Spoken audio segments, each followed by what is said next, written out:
The New York Jets are blown out 34-10 to the Miami Dolphins in the Week 14 matchup on the NFL Sunday. This is Ryan Sampson and Frankie Vittorini from UStadium for the Gangs All Here Postgame live show. We'll start off as always. Frankie, how you doing today, sir?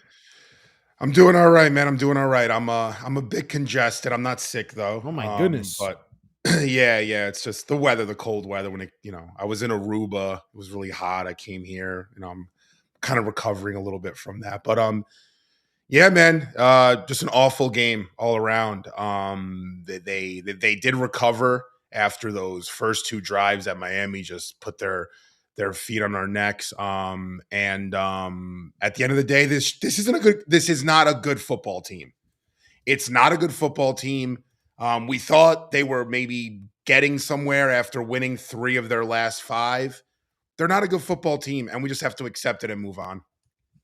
Is that really what you come down to? They're just not a good football team? Because I think today was like another example of, and this, I want to hear your thoughts on this. It felt very much like week 1 through 5 for the Jets, or week 1 through 7 for the Jets when they started 0-7, where they felt lifeless to start. McDaniel and Tua and the company come out firing. They run the ball down your throat.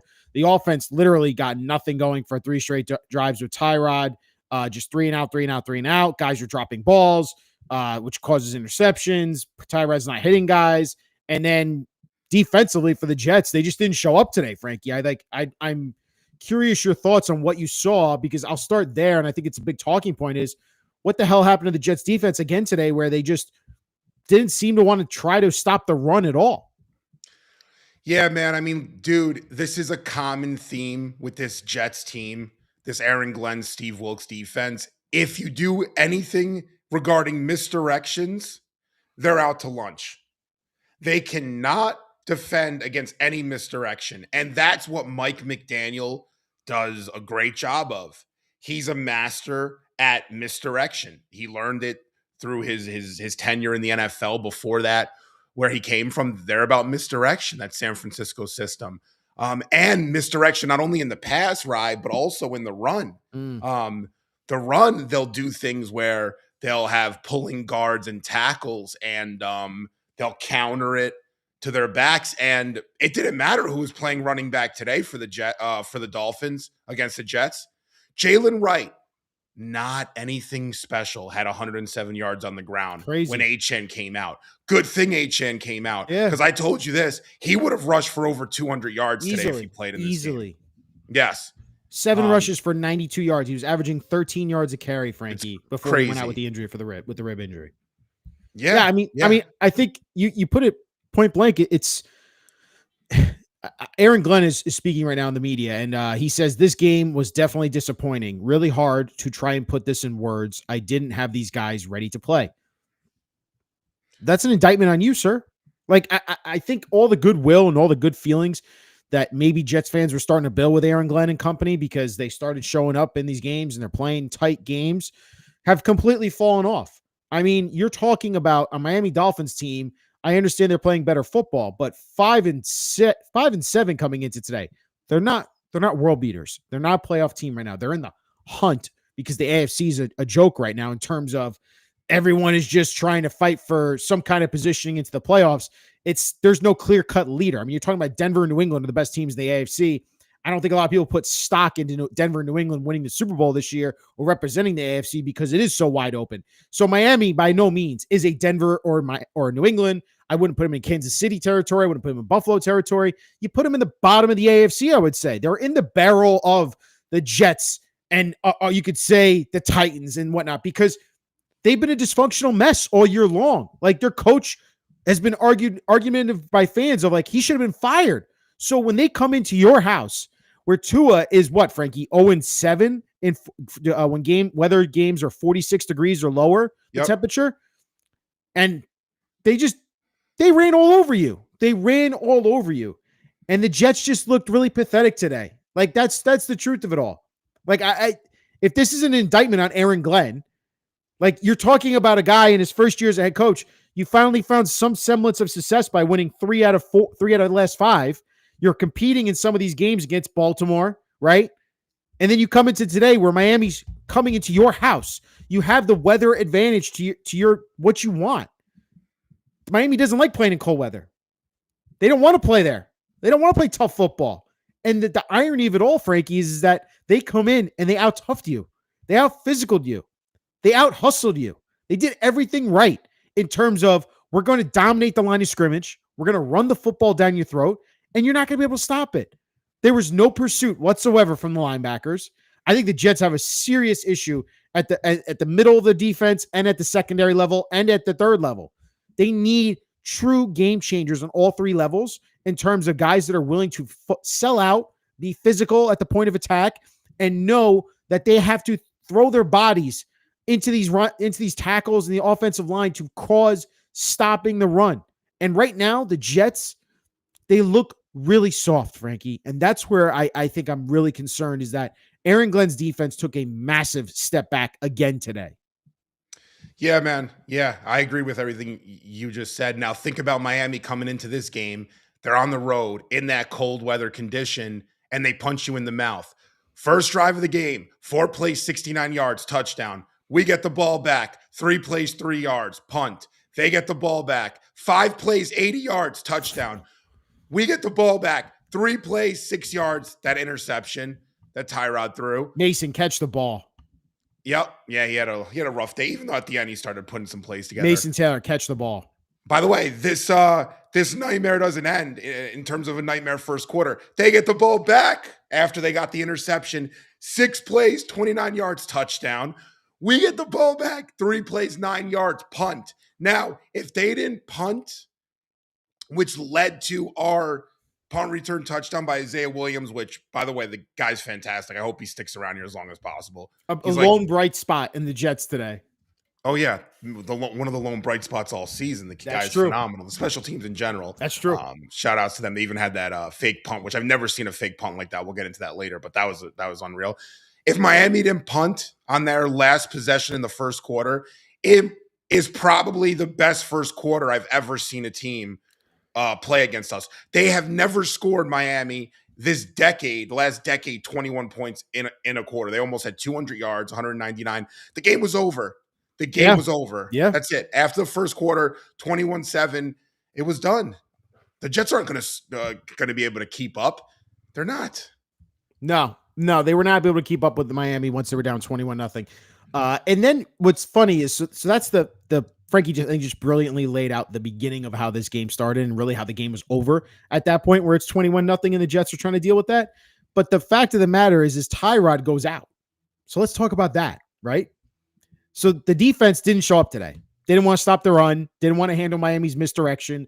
Didn't want to handle Miami's simple play action passes. I don't know what the hell Kiko's doing in half these plays. Kiko is one of the worst linebacker picks I think I've ever seen the Jets make. I mean, the guy, you want to talk about, he's a fifth rounder. Cut him a little. Fifth rounder, and then Tyler Barron went out and he got ran over on that third touchdown, Frankie, to make it 21. I mean, 2 guys that were drafted late for the Jets this year. And I understand they're getting put in tough spots because they weren't supposed to be counted on, but they don't look like NFL players. So that's where, while everyone's so high on Darren Muji for the trades for Sauce and Quinnen and getting all those first round picks, it's like, still don't know if you're a good drafter, because right now today, your draft class did not look good. Membu had a bad false start penalty today that was a killer. Mason Taylor had that brutal drop that led to an interception off a Tyrod Taylor pass on third down. Thomas absolutely got cooked on some plays today. And then talk about the late round picks between Barron and Kiko. And Malachi Moore dropping another interception. I mean, they had a really bad day for Darren Muji's 2025 draft class. So not a good showing from them. What I'll say, though, now to the offensive side of the ball, they're down 21-0. And then all of a sudden, Brady Cook's coming to the game. And I'm texting you, Frankie, and I'm going, did Tyrod get hurt? Because I don't remember him limping off the field. They didn't show him getting banged up. And then we get word that Tyrod's dealing with a groin injury. And you're like, all right, that means Brady Cook's coming in, because when we had taped our show on Friday, Frankie, sure as hell, not even an hour later, we get news that Justin Fields is out with an injury. I believe it's a knee injury for him. All of a sudden pops up on the injury report on a Friday, right, Frankie? And it's like, oh, yeah, Justin's not going to be the backup this week. It's actually going to be undrafted rookie Brady Cook going to be elevated to the active status as the backup quarterback for the Jets. So now you're at this point where it's like, whoa. And Brady Cook comes in and he looks like an undrafted rookie to start. What did you think of that? Yeah, man, listen, it's a tough position to be placed in when you're down as much as we were down and you're putting in an undrafted free agent for his first NFL action. I mean, you're basically asking a kid to find a way to score 3 touchdowns to just get back into the game, and obviously he wasn't ready for that kind of action. I will say he throws a nice ball. I mean, that one ball he threw on the sideline to AD Mitchell, that was I think it was a pass interference called on Miami, got us into the red zone. They couldn't capitalize as always, but they did put together, I think, a few nice play calls that Brady Cook showed that he had an arm, but he also showing why he's undrafted. He can't run an offense right now in the NFL. I like that they gave him some action. I like that he got his feet wet a little bit in the league, but I mean, Rye, what do you expect the kid to do? I mean, he threw, 2 interceptions. That one interception he threw was as bad as you'll get. We were texting. I mean, you can't throw that ball. You have a corner there just waiting, literally playing cover 2. Like, John Mechie tries to do the stop and go, and the Dolphins are like sitting back, like, all right, let us know when you keep going, because like we're waiting for you for you to come into the end zone. And I don't know why Cook's throwing that ball, but again, that's an undrafted rookie who's coming into that situation. It's like, what do you expect? So I can't really kill Cook today. I can't, Frankie. Like, that's a hard spot to be in for anyone in the NFL. You're asking the kid to come in with pretty much 0, and I mean this, 0 reps with the starters, right? The guy was a practice squad quarterback all year long. He never got any reps with the 1s, no reps with the 2s. He's just doing reps with the practice squad. So if you think about what Brady Cook had to go through this year, he's had 0 prep time for this week. He has no idea what the looks are really for the Dolphins defense. He has 0 time throwing with Mechie and Mitchell, who are 2 new wide receivers on this roster. And then he's supposed to be able to operate this offense at Tanner Engstrand's like, okay, you're down 21 points. Go get him, killer. It's like, what? Yeah, that's a tough spot for Brady Cook to come in. So for fans that were, were like, what are they going to do? Brady Cook is not supposed to be a starting quarterback in the NFL. Let's be real, people. And that's the reason why he was an undrafted rookie. Like, yeah, and you see him, today holding onto the ball forever led to Miami getting 6 sacks, which, I mean, I saw some people online said, oh, the Jets O-line's overrated. Listen, if you're going to judge the O-line based on an undrafted free agent that gets no reps or knows how to run the offense, that's not a good standard to judge an offensive line by. So for everyone out there like blaming the O-line today, you're blaming the wrong person. The fact is, this team has awful quarterback play all year. We have some of the worst quarterback play out of any team in football this year. Preach. It's atrocious. And until this team finds a quarterback, they're not going anywhere. So I understand people were into these like moral victories or actual victories these last, couple months, but it doesn't matter until you find the guy at the helm. And you're going to be able to utilize and leverage what you have with the offensive line and Breece Hall and Garrett Wilson and AD Mitchell. You'll be able to get those guys playing tough and playing hard and making plays when you have the quarterback.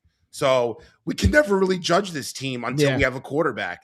That's the reality. I mean, I hate saying it because we've been saying this for freaking 20 years. We need a quarterback. We need a quarterback. We do. And until we find one, we are going to point the finger here, point the finger there. The quarterback play here has been awful. It was awful today. It was awful last week. It was awful last month. It was awful last year. It was awful 5 years ago. It was awful 10 years ago. It is what it is. Until this team gets a quarterback, we're really not going to be able to, make the playoffs, which we've officially hit 15 years without making the playoffs, which is the longest standing drought in North America. Mm-hmm. And we'll never see this team give us any hope to hoist that Lombardi trophy at the end of the year, because that's the end goal, everybody. I hate breaking it to everyone out there. I hate being the bearer of bad news. But if you're not talking Super Bowl, what the hell are we talking about here? At some point, isn't that the ultimate goal here? And how do you win a Super Bowl with the quarterback? So I want a quarterback. Yeah, I mean, I just want a team that can actually win more than 5 games. How about that, Frankie? Like, can I set the bar there? Look, it was a untenable situation. It was a really rough situation for Brady Cook today. I mean, I felt bad for the kid holding the ball a lot, like you said. There really wasn't many receivers open, and then when he was throwing to receivers, Frankie, they were dropping the ball. I can't That's another point. Yeah, remember. a I lot of can't. drops today, man. A Yeah, lot of plays not made. I can't remember a Jets team this bad with catching the ball today. Like there was a lot of drop ball passes today from Mechie, from Mitchell, from Mason Taylor. It just was bad. It was bad. It felt like the Jets were sleepwalking today, and that they were going to come in today and feeling good, and we're like, you know what, we can get through Miami today. We can do it. It's like, no, Miami was like, we're still playing for something, and the Jets look like they truly weren't playing for anything today, and that's why they look like they're one of the worst teams in the NFL. And while these wins have been encouraging signs for Aaron Glenn and whatnot, and I appreciate that Aaron Glenn is trying to win football games because he needs to prove that, right? But today is again part of his ledger. As a rookie head coach, you have to find ways to motivate your team to come in today and try to be competitive. Frankie, they looked 10 times worse than what they did against Miami when they were in Miami on Monday Night Football. They look like a worse football team. So yeah, man, like I am really discouraged in the fact that the offense again continues to look really, really bad, and it is really all tied to the quarterback play. And the fact that you have an undrafted rookie playing, it's going to kill you. But wide receivers need to catch balls when it hits your hands. Tight end needs to catch the ball when it hits your hands. Breece Hall needs to hit the hole harder, in my opinion. The offensive line needs to open up more running lanes. Tanner Engstray needs to call better plays, in my opinion, sometimes. And then defensively, just get tougher, man.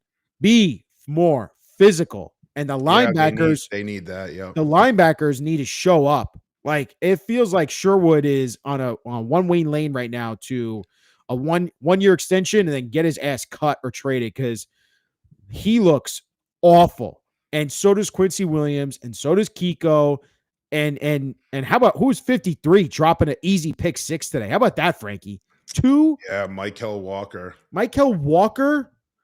The ball hits you in the hands. Tua's throwing a little. It is a pop-up. Go get it. It's an easy interception for a touchdown. And that's where I want to flip it back to the defensive side of the part. This Jets team is allergic. It's allergic to the football, Frankie, defensively. I've never seen anything like it before in my life. And what I say to you guys in the pregame show on Friday, I said, Tua is going to throw interception-worthy balls in the cold weather. And he threw a lot of fluttering balls up there today. There were 3 different opportunities for the Jets to pick up the ball. One hit the defender right in the friggin' hands. The other one hit Walker right there at the goal line. And then I thought at the ball that was fumbled on the handoff, just laying there on the ground, no one's going after it from the Jets side. So for me, I don't know if it needs to be coached more, if they just don't have the right personnel. But at the end of the day, it should not be this hard for a defense to turn over the opposing team. And the Jets continue to find new ways to not create turnovers. Dude, it's unbelievable, man. And the other thing is, too, they even fumbled a few times today. Tua fumbled. Ollie Gordon fumbled. Remember on that toss? Yeah, that's what I'm saying. Yeah. Yeah, that ball's right there. Like, we can never pick up a fumble, man. We still don't have a pick on the season. Think about that. We don't have an interception in 13 games. It's unbelievable, honestly. At this point, man, listen, the way Steve Wilks has that defense playing or not playing, they're going to have to figure something out defensively there. They cannot, I don't know if it's only personnel. I would say a little bit of it is. Obviously, if you have some safeties that can come up in the box and help you make tackles, that helps. Jamian Sherwood did not have a good game, but if you look at the box score or the stat sheet, he did have 15 tackles. He does need a little bit more help, I would say, out there for people filling. You see these safeties and D-backs when they're asked to make tackles at the second level, they're really not able to. That's soft as paper tissue, man. Paper tissue defense. They just don't throw their bodies around. They don't. Yeah. You get a long today of 39 yards from Devon Achane, and trust me, if he ended up playing this whole game, he's having over 200 yards easy today, easy money, averaging 13. We said it, over 13 yards to carry. But you know what I want to flip it to? Speaking of the running game, what's going on with Breece Hall? I know this isn't the type of game that would benefit Breece Hall when you're down in the blink of an eye. Yeah, you're down 21-0 in the blink of an eye, and also not to mention the fact once Tyrod goes out, opposing defenses are just going to sell out for the run and force the undrafted rookie to try to beat him with his arm, which is exactly what you saw Miami do today. Yeah, but when you are in those kind of positions, you do want to see your running back if they're playing back because they're just worried about stopping the pass at that point. You would think Brees would be able to bust something out. This is now his third game in a row where he's under 4 yards a carry. Today was 3.1 yards a carry. His long was 11 yards. Last week, it was 9 yards. The week before, 9 yards. You know, he's got to, on the ground, I'm saying, he's got to be able to do more. Today, he had no receptions today. He didn't have a catch today. That's wild to think about. Brees Hall's not on your stat sheet. If you're down that much, you would think you'd be able to throw a few checkdowns to your running back.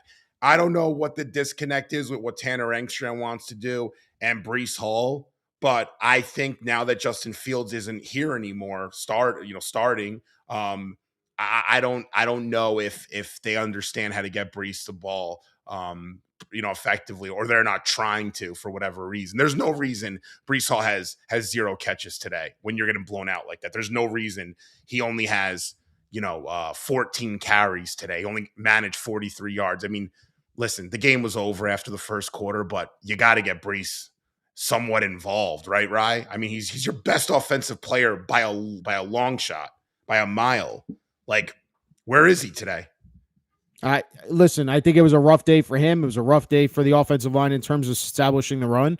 But it's not a good game plan for him, so I'm not going to kill him. I hear you, Frankie, but I am not going to put this on him today. I put this on more of the coaching staff, and I put this more on the fact that the defense just absolutely did not show up today, and Glenn's got to get his boys going.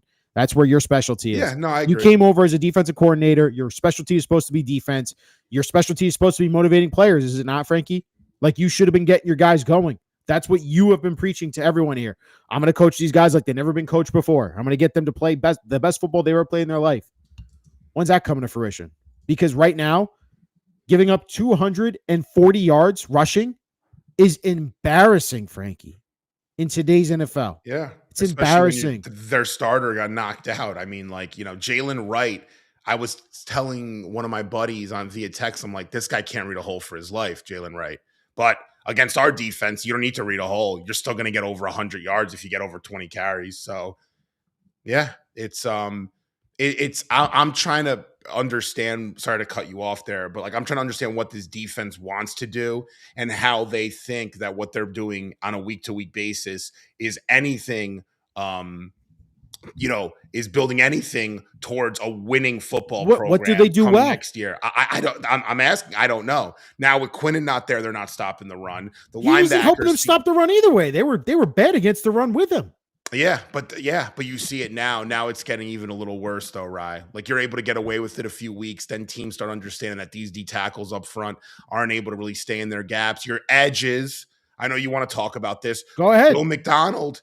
Where are you, man? Like, you're missing tackles. I'm telling you, that kid, I like his talent. I'm probably more of a Will McDonald fan than I think the average Jet fan is, because I do like Will. He was awful today. You got to put on some weight, bro. He was awful. You cannot play in the NFL looking like a wide receiver out there. But even schematically, they don't look good defensively. Like, they don't do anything well in terms of calling the blitzes the right way. They called a few today, but that was it. But they don't pressure the quarterback at all. Tua was sacked once. He had plenty of time to throw today. They don't turn the ball over. They don't come up with key stops on third down. They give up big gash plays when they need to. When the Dolphins are running play action, their linebackers are getting sucked up into the run and had no idea where to handle a tight end pass or an easy outside wide receiver just sitting there in the flat wide open for Tua to throw to. It's just there's nothing good. The pursuit's bad. The tackling's bad. They're bad defense. They're a really bad defense. I think this is where Kaz was right on Friday, where he's like, I don't think I've ever seen a Jets defense this bad where they're going to go into the offseason needing help at all 3 levels. And they need help at all 3 levels. You're right. They're devoid of a lot of talent. And that's, to me, is what's shocking, is that you took a unit that was top 10. And now all of a sudden they look like legitimately one of the top 3 worst teams defensively in the NFL, Frankie. Yeah. Yeah. And looking at the numbers too, going through the game a little bit defensively, I mean, Jermaine Johnson had 1 tackle. Will McDonald had no tackles. He's not on the stat sheet. Like, you can't go into a game where your edges that you look at as being somewhat of a positive, that you have a good edge group coming into a game, has one tackle combined, no pressures. I don't think, maybe they had a pressure. We'll find out. I haven't looked at those numbers I yet, could but pull up the pressures for you. While I'm pulling that up, how about Steve Wilkes? Feels like we got bro, away. he's got to go, man. Well, we got away from the narrative from him for a little bit, right? Because they're winning some football games and they're playing tighter games. But Steve Wilkes, I think, still deserves a ton of criticism. The guy has been fired at multiple times now as a head coach and a defensive coordinator because his defenses have been underwhelming, to say the least. And I don't know how you can go into next year, Frankie, without giving some kind of blood for the fans. And Steve Wilkes, in my opinion, is the guy that needs to get fired. You cannot bring him back next year. Not if you're going to bring real talent onto this defensive side of the ball. How can you trust Steve Wilkes to develop any of the new young players that you want to bring in, Frankie, or the current young players that you have as well? Because I just laid out for you Tyler Barron, Kiko, Will McDonald, Jermaine Johnson, Azri Thomas, Malachi Moore. None of these guys have taken steps forward, Frankie, where you're saying, you know what, I'm seeing the progress here. These guys are getting better. They look worse. They look terrible. They don't look like they're coached well. Yeah, yeah. You know what, with Steve Wilkes, the last time he stayed somewhere for more than a year was when he was in Carolina. Was the only time he stayed in a place for more than a year. In Arizona, he was there for a year as a head coach, actually. Then he went to Cleveland as a DC 1 year, missed a year in COVID. Missouri went as a DC for a year. Then he went back to Carolina for a year. Then he left, went to San Francisco for a year. And then he went to Charlotte last year as a voluntary advisor for a year. And now he's here. And it looks like he'll only be here for a year. Steve Wilkes was not a good defensive coordinator hired by Aaron Glenn and the Jets brass there. He just wasn't. He does nothing new, nothing innovative. He doesn't put these guys really in easy positions to get turnovers, and they're not good enough that they're going to do it on their own anyway. We saw that clearly today. It's not the right guy here. But I'm also going to say this, right? We can't put all the blame on him. Aaron Glenn, you're a former DC. Your calling card as an X's and O's coach, which I told you, my biggest issue with Glenn isn't him as a motivator. I actually think he's a very good motivator. My issue with Aaron Glenn is X's and O's wise. I don't think he's at a level here or here where I feel confident in what they're putting together game plan wise when it comes to X's and O's. Again, Miami today is going to do a lot of misdirection. They're going to want to get the tight ends involved. They're going to want to gash you on the ground with their running game.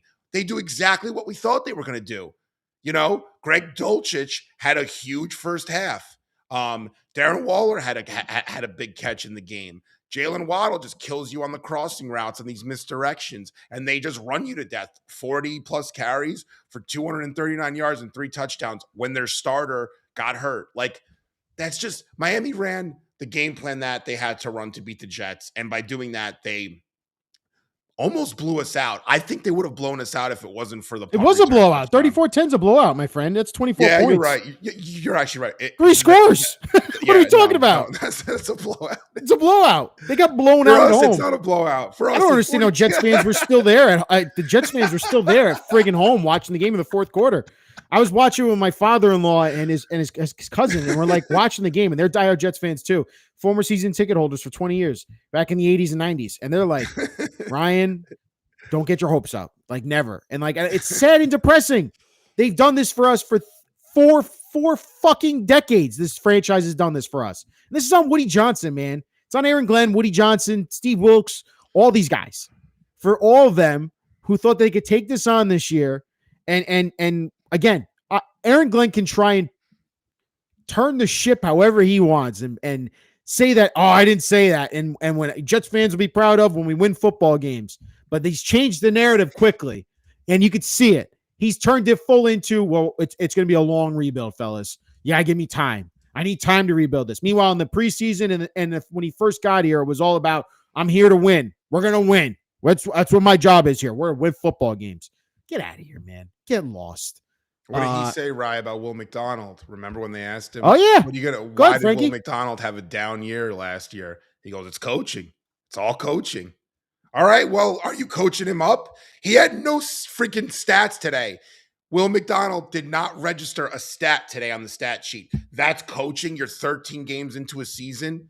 You're playing against the Miami Dolphins that have one of the worst offensive lines in terms of protecting their quarterback in the league. Will McDonald coming off not too long ago, a 4-sack game, which was the most we've seen since John Abraham did it over 20 years ago. And you're talking about how you're going to unleash this kid, and you thought you had something there. Since that game, he hasn't shown up. Really, it hasn't shown up at all. They have a decision to make with Will McDonald, too. We're not going to get into it now, but there's a lot of stuff going on there. Do you move the guy? Do you think about his fifth-year option when that's due?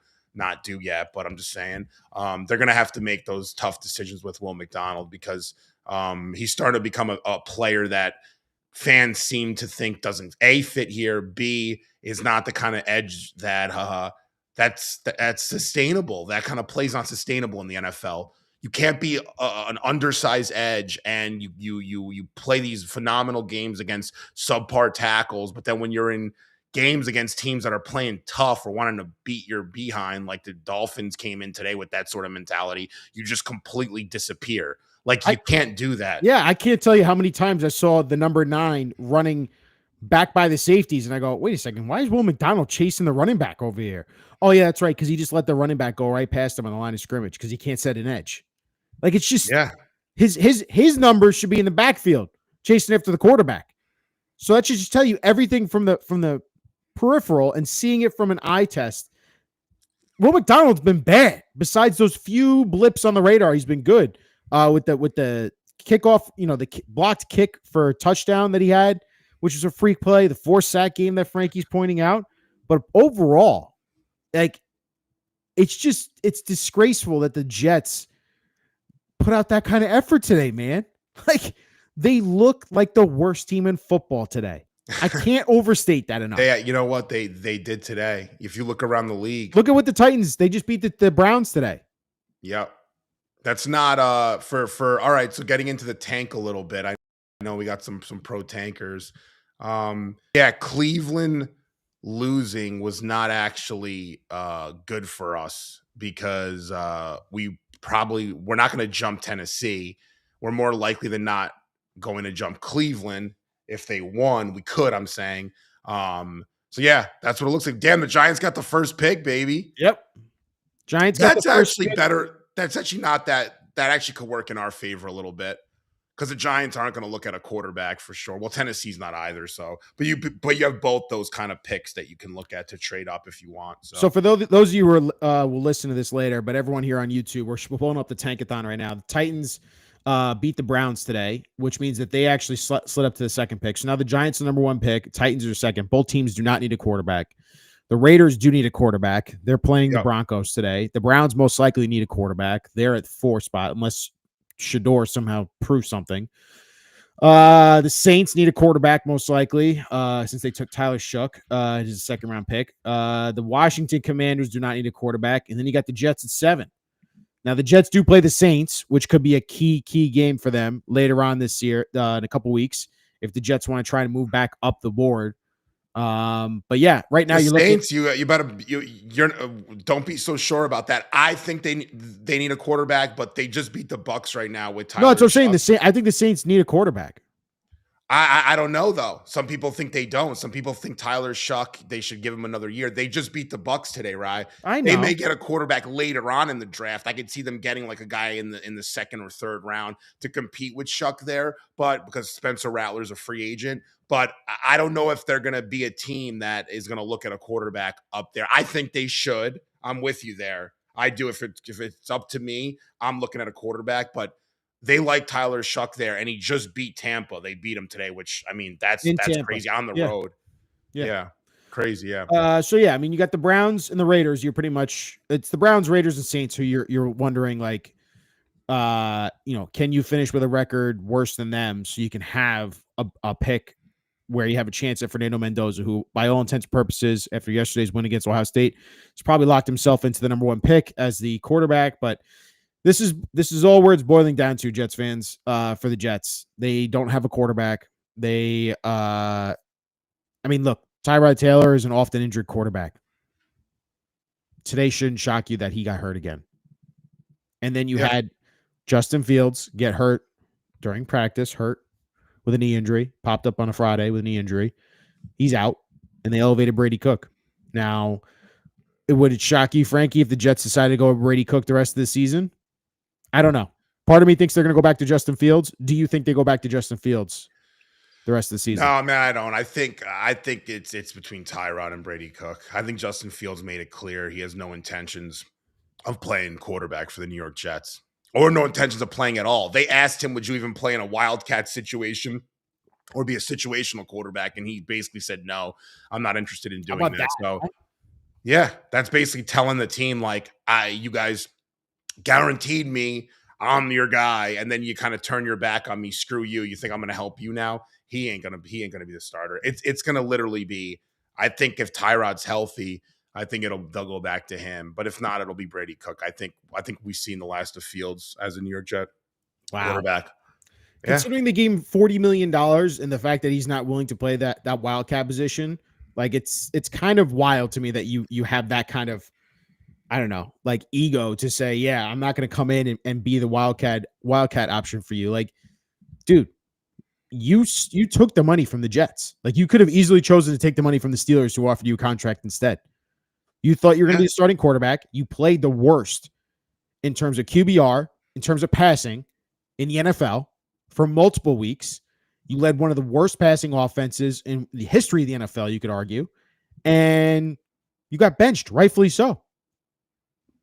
Why should you be shocked if your coach is like, yeah, we're going with the other quarterback? And then for you to have the gall to be like, yeah, I'm not coming in to help you guys at all. I mean, I'm not buying the knee injury. I don't know if you are. When you normally pop up with a knee injury as a backup quarterback, Frankie, I'm like, I'm not buying that.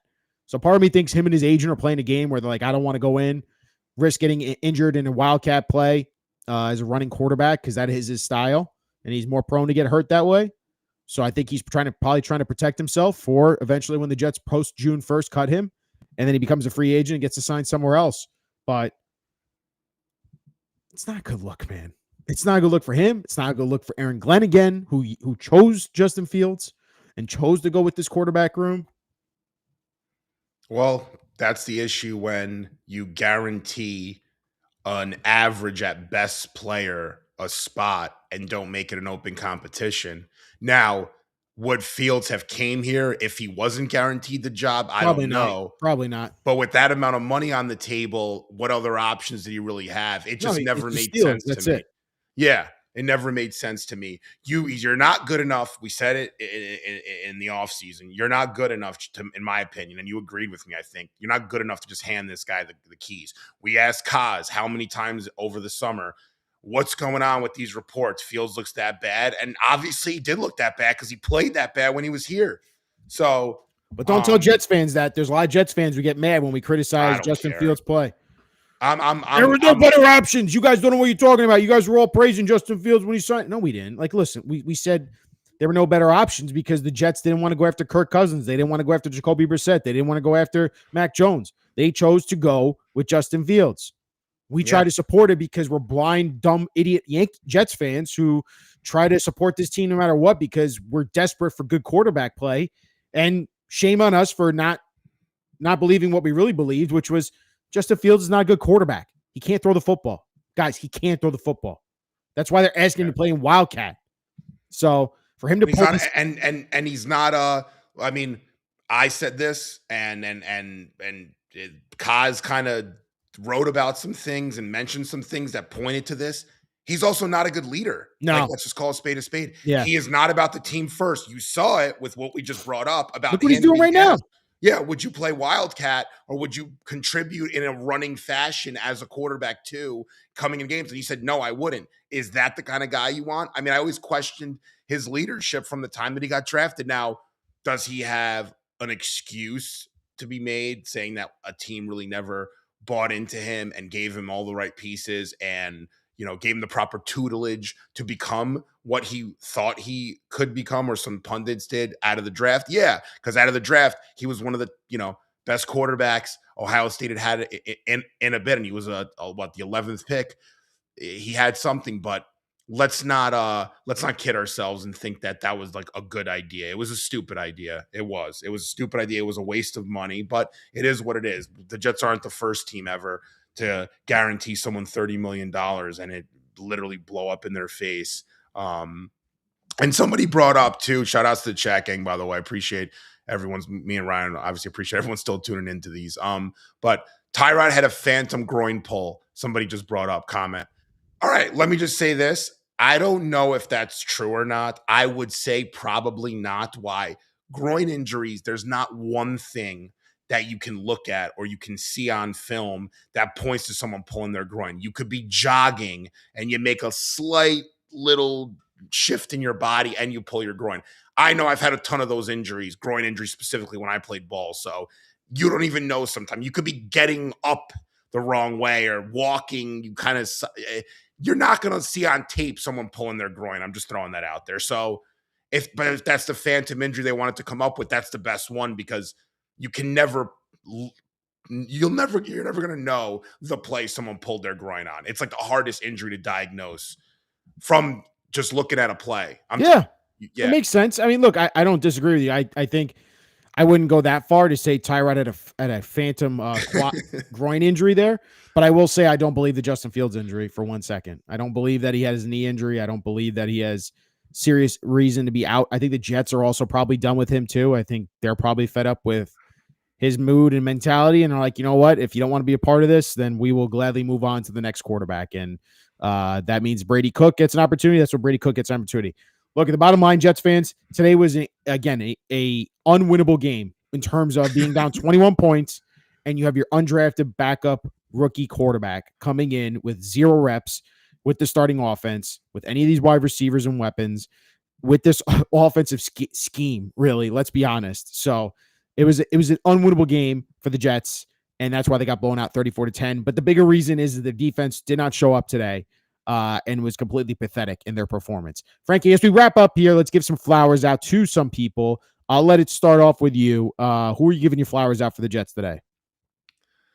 All right, I'm going to give my flowers to someone that I've crapped on a bit. That I wasn't the biggest fan of his when we drafted him. I'm going to give my flowers to Mason Taylor, believe it or not. What? You know why I'm going to? No, you know why? No, you know why? After he had a few bad drops, didn't make a few plays. No, he came back. He caught a bunch of balls late.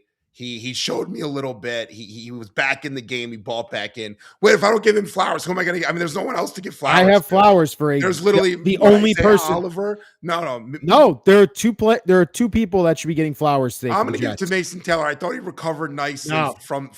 I'm not allowing that. I'm not allowing it. Not allowing it. No way. Are you taking back my flowers? Taking back your flowers, sir. Take that back. Mason Taylor had that horrible drop on third down, led to an interception from Tyrod. Listen, that is absolutely not a flowers-worthy game. Towards the end, he had a little pop. In garbage time? Come on, Frankie. I saw that athleticism, that yak ability that I always talked about him not having. I saw him show me some in garbage time. In garbage time.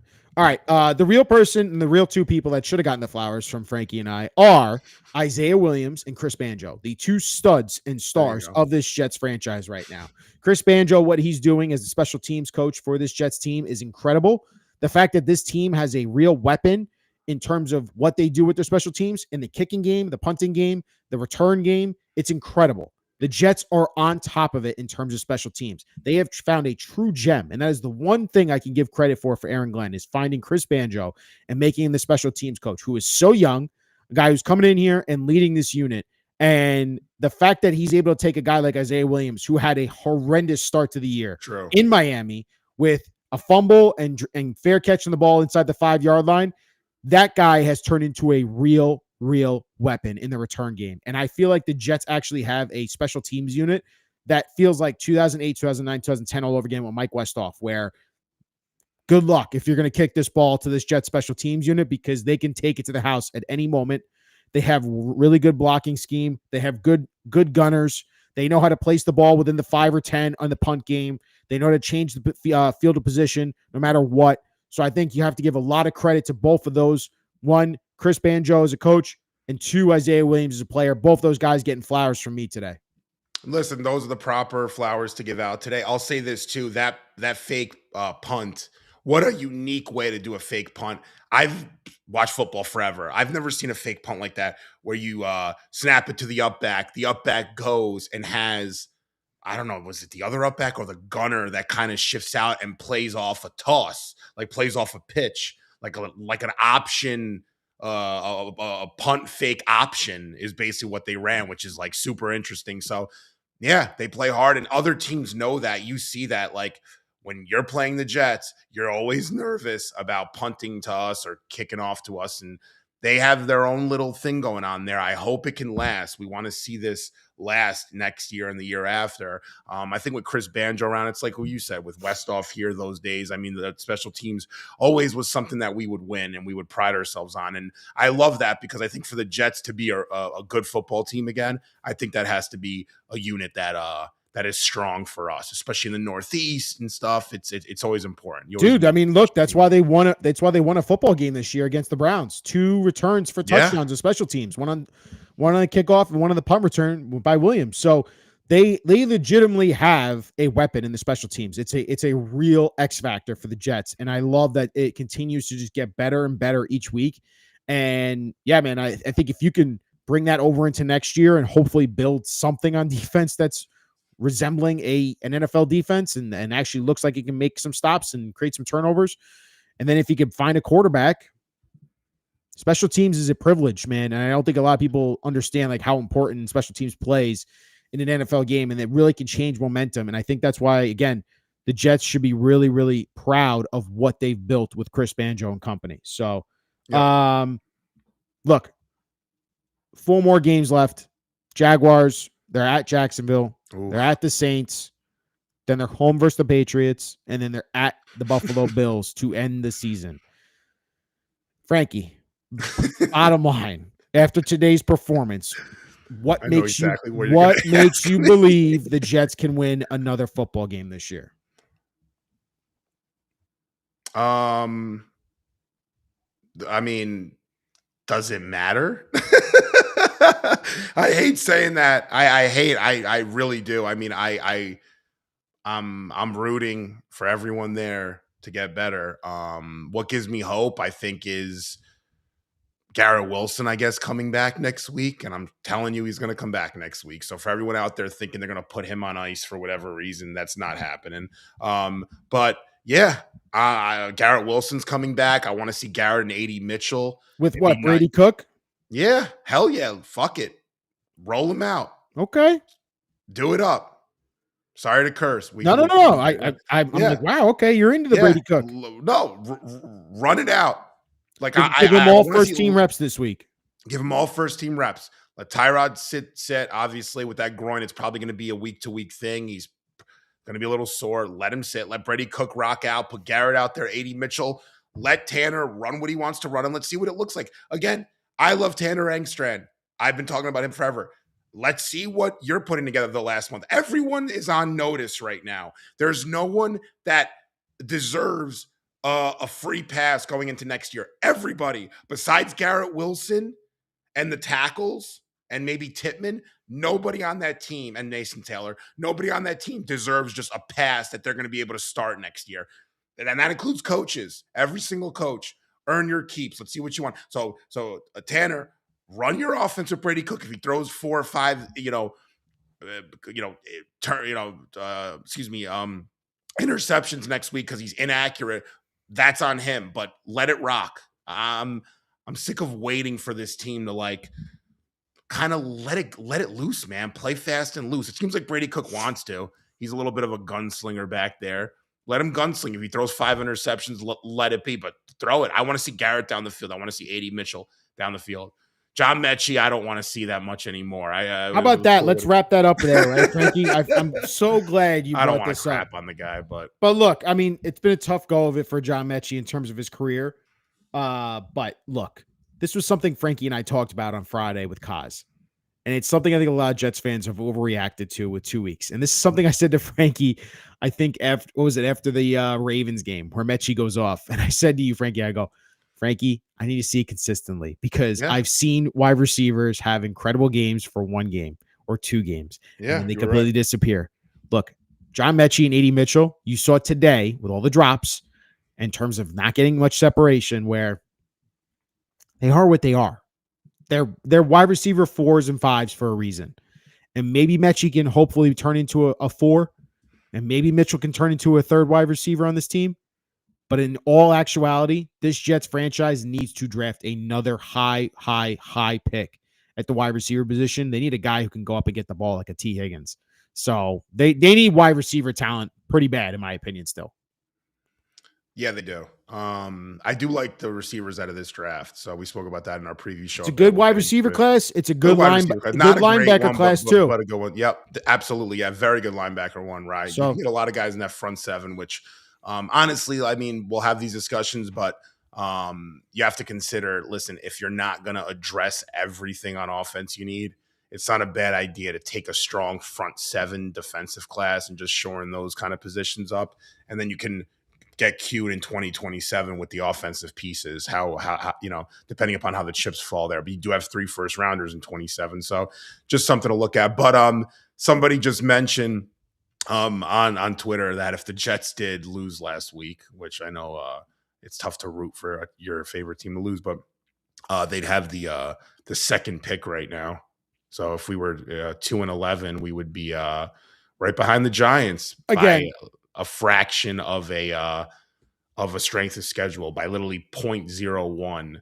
We'd be behind the Giants for that first pick. And listen, it is what it is. I'm not harping on that kind of stuff. Let the chips fall. But yeah, I'm not gonna want to give up too much, Rye. I know these conversations have been happening a lot, how much to give up, but to move up. Yeah, look, I don't think any quarterback is worth trading up for. I'm kind of with you there.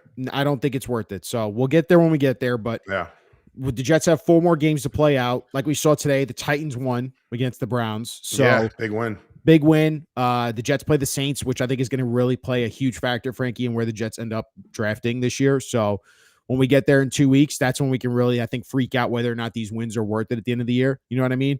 Right now, though, definitely, yeah, it's a little early. Today was just another example, though, of why the Jets are not a good football team, and Aaron Glenn did not do well today, and he did not get his boys ready to go. So Jets lose 34-10 in a blowout week 14 loss to the Miami Dolphins at home. For Ryan Sampson and Frankie Vittorini from UStadium, this is the Gang's All Here post-game live show. Hit that like, hit that subscribe button on the New York Post Sports YouTube channel. Follow Frankie over on UStadium for all the content they're making over there as well. We'll be back this week to preview the Jets versus Jaguars. We'll talk some more with Kaz about the Jets and where they're currently at. We'll figure out if the quarterback situation is going to shuffle at all, or if you guys even care if the quarterback situation shuffles at all. Garrett Wilson hopefully should make his return, but we'll get there when we get there. Frankie, I appreciate you, buddy, and we'll catch you next time. All right.